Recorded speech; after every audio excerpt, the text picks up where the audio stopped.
اگر کسی نمازی کے قرب و جوار میں ایک سے زائد مساجد ہے اور وہ ساری مساجدیں اسی کے محلے میں ہیں تو ان کے لیے سب سے افضل مسجد وہ ہو سکتی ہے جو سب سے پرانی مسجد ہو، یا اگر پرانی ہونے میں سب برابر ہے یا پرانا ہونا کسی مسجد کا معلوم نہیں ہو رہا ہے تو جو سب سے بڑی مسجد ہے وہ اس نمازی کے لیے افضل مسجد ہوگی، پھر اس کے بعد جو سب سے قریب ہے وہ افضل ہوگی۔ یا تنہا نماز پڑھنے والے مرد و عورت ہو، ہر ایک کے لیے نماز کی پہلی رکعت میں ثنا پڑھنے کے بعد اعوذ باللہ پڑھنا سنت ہے، اور دوسری یا تیسری یا چوتھی رکعت میں اعوذ باللہ پڑھنا سنت نہیں ہے، بلکہ پہلی رکعت میں اعوذ باللہ کے بعد بسم اللہ پڑھیں گے، پھر دوسری تیسری چوتھی رکعت میں صرف بسم اللہ پڑھنا سنت ہے، اعوذ باللہ پڑھنا سنت نہیں ہے۔ یا کسی نمازی نے اعوذ باللہ پڑھنا چھوڑ دی یا کسی نمازی نے اعوذ باللہ زور سے پڑھ دی ہے تو ان دونوں پر سجدہ سہو نہیں ہے، نماز ہو جائے گی۔ اور اعوذ باللہ پڑھنے کا راز یہ ہے کہ قرآن مجید میں اللہ تعالیٰ نے ارشاد فرمایا ہے کہ فَإِذَا قَرَأْتَ الْقُرْآنَ فَاسْتَعِذْ بِاللَّهِ مِنَ الشَّيْطَانِ الرَّجِيمِ، کہ جب تو قرآن پڑھنے کا ارادہ کرے تو شیطان مردود کے مکر سے اور اس کے وساوس سے بچنے کے لیے اللہ تعالیٰ سے پناہ طلب کر۔ اسی وجہ سے نماز کے اندر پہلی رکعت میں اعوذ باللہ پڑھنا ضروری ہے۔ رکوع کرنے پر، سجدے کرنے پر قادر نہیں ہونے کی وجہ سے بیٹھ کر نماز پڑھ رہے تھے کہ نماز کے دوران یا قاعدہ عقیدہ میں رکوع کرنے پر اور سجدہ کرنے پر قادر ہو گیا ہے تو اس کی نماز فاسد ہو جائے گی، اب اسی نماز کو دوبارہ پڑھنا لازم۔ استخارہ کی حقیقت کیا ہے، استخارہ کی نماز کس طرح پڑھنی ہے، مشائخ حضرات خواب کے سلسلے میں کیا کہتے، عامل وغیرہ استخارہ کی نماز کس طرح پڑھنے کا حکم دیتا ہے، ان ساری باتوں کو جاننے سے پہلے سب سے پہلے یہ جان لیجیے کہ استخارہ کی حقیقت کیا ہوتی ہے۔ استخارہ کی حقیقت یہ ہوتی ہے کہ انسان کے دل سے تردد اور شک دور ہو جائے، دل کسی ایک جانب مائل ہو جائے۔ خواب وغیرہ دیکھنا ضروری نہیں ہے، جب کسی انسان کو کوئی جائز کام درپیش ہو جائے اور اس کام کے کرنے میں شک ہو رہا ہو کہ اس کام کو کریں یا اس کام کو نہ کریں، تو ایسے وقت میں 2 رکعت استخارہ کی نماز پڑھنا مستحب ہے۔ نیت اس طرح کر لے کہ میں 2 رکعت استخارہ کی نماز پڑھتا ہوں، اور جس طریقے سے عام حالات میں نفل کی نماز پڑھتے ہیں اسی طریقے سے استخارے کی نماز پڑھ کر اور استخارے کی جو دعا ہے اس دعا کو پڑھ کر سو جائے۔ بیدار ہونے کے بعد دل کسی ایک کام کی طرف مائل ہو رہا ہو یا طبیعت کو اس کام کی طرف رغبت ہو رہی ہے تو وہ کام کرے، ورنہ وہ کام نہ کرے۔ مشائخ حضرات خواب کے سلسلے میں یہ کہتے ہیں کہ اگر خواب میں سیاہی یا سرخی دکھائی دے تو خواب اچھا نہیں، وہ کام نہ کرے، لیکن اگر کوئی خواب میں سفیدی یا زردی دیکھے تو خواب اچھا ہے، اس کام پہ کر سکتا ہے۔ استخارہ کی نماز کے سلسلے میں عامل لوگ کیا کہتے ہیں؟ عامل لوگ یہ کہتے ہیں کہ جس کپڑے میں استخارے کی نماز پڑھنی ہے اس کپڑے کو دن میں استعمال نہ کیا گیا، اور جس کمرے میں استخارہ کی نماز پڑھنی ہے وہ کمرہ بالکل صاف اور پاک، جس بستر پر نماز پڑھنی ہے وہ بستر یا وہ تکیہ اور گدا بالکل پاک اور صاف، اور ہر کام سے فارغ ہو کر اور ہر بات سے فارغ ہونے کے بعد استخارہ کی 2 رکعت نماز پڑھے۔ نماز پڑھنے کے بعد 300 مرتبہ بسم اللہ پڑھے، پھر 11 مرتبہ درود شریف پڑھے، پھر 70 دفعہ بسم اللہ کے ساتھ الم نشرح لک پڑھے،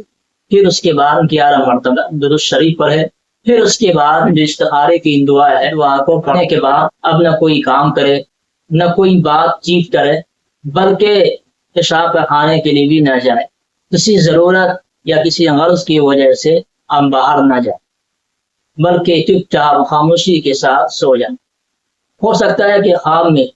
کچھ دکھائی دے یا کوئی کہنے والا کچھ کہے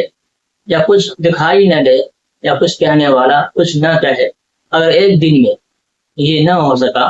تو یہ 7 دن تک کرے۔ آمین وغیرہ اس طرح استخارے کی نماز پڑھواتے ہیں۔ اب اس دعا کو جان لیجیے جو استخارے کی نماز کے بعد پڑھی جاتی ہے۔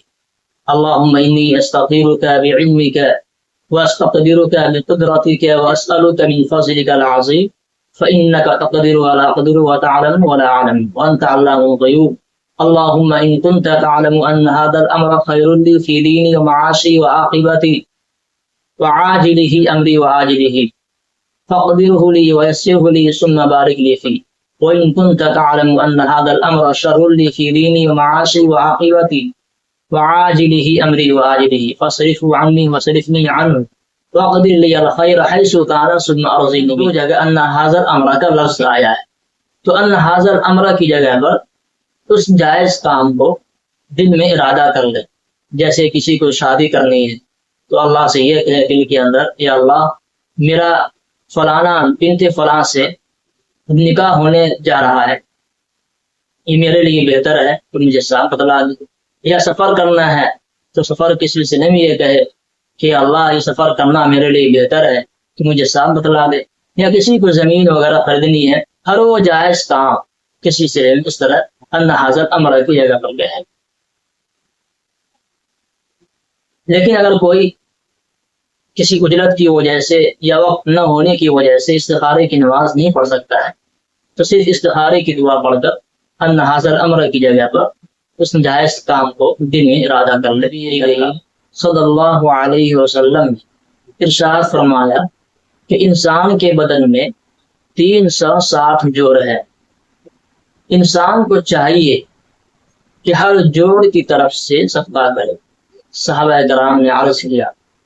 یا اللہ کے رسول، ہم میں سے کس کے اندر اتنی استطاعت؟ رسول اللہ صلی اللہ علیہ وسلم ارشاد فرمایا کہ مسجد میں تھوک موجود ہو اس کو صاف کر دینا، یا راستے میں تکلیف دینے والی چیز موجود ہو اس کو ہٹا دینا بھی صدقہ ہے۔ اگر یہ چیزیں نہ ملے تو اشراق کی 2 رکعت کی نماز تمہارے لیے کافی ہے۔ نبی کریم صلی اللہ علیہ وسلم نے ارشاد فرمایا کہ جو نمازی فجر کی نماز پڑھنے کے بعد اپنی جگہ بیٹھا رہا اور اشراق کی 2 رکعت کی نماز پڑھ کر اٹھا، درمیان میں کوئی دنیاوی باتیں یا دنیاوی کام نہ کیا ہو، صرف اذکار کیا تو اس کے پچھلے سارے گناہ معاف ہو جاتے ہیں، چاہے سمندر کے جہاز سے بھی زیادہ ہو۔ لیکن اشراق کی نماز کا مکمل ثواب اسی نمازی کو ملے گا جو فجر کی نماز جماعت کے ساتھ پڑھا ہو یا کسی عذر کی وجہ سے گھر میں نماز پڑھا ہو اور اشراق کی 2 رکعت یا 4 رکعت کی نماز پڑھ کر اٹھا ہو اور درمیان میں کوئی دنیاوی باتیں یا دنیاوی کام نہ کیا۔ لیکن اگر یہ شرط کسی نمازی سے فوت ہو جائے تب بھی اشراق کی نماز پڑھ لینے میں کوئی حرج کی بات نہیں ہے، جتنا ہو سکے اتنا ہی غنیمت ہے۔ جماعت کی نماز میں افضل آدمی کہاں پر کھڑے؟ بہتر تو یہ ہے کہ پہلی صف میں امام کے پیچھے کھڑے ہو تاکہ امام کی وضو ٹوٹنے کی صورت میں اس کو نائب امام بنایا جا سکے۔ جو نمازی نماز کی حالت میں رنج و غم کی وجہ سے آہ کرتا ہے تو اس کی نماز فاسد ہو جائے گی۔ لیکن اگر کوئی نمازی ایسا ہے جس کے اندر ایسی بیماری پریشانی ہے جس کو وہ ضبط نہیں کر پا رہا ہے، وہ بیماری یا وہ تکلیف برداشت سے باہر ہے اور اس کی وجہ سے آہا کرتا ہے، اس کی نماز فاسد نہیں ہوگی۔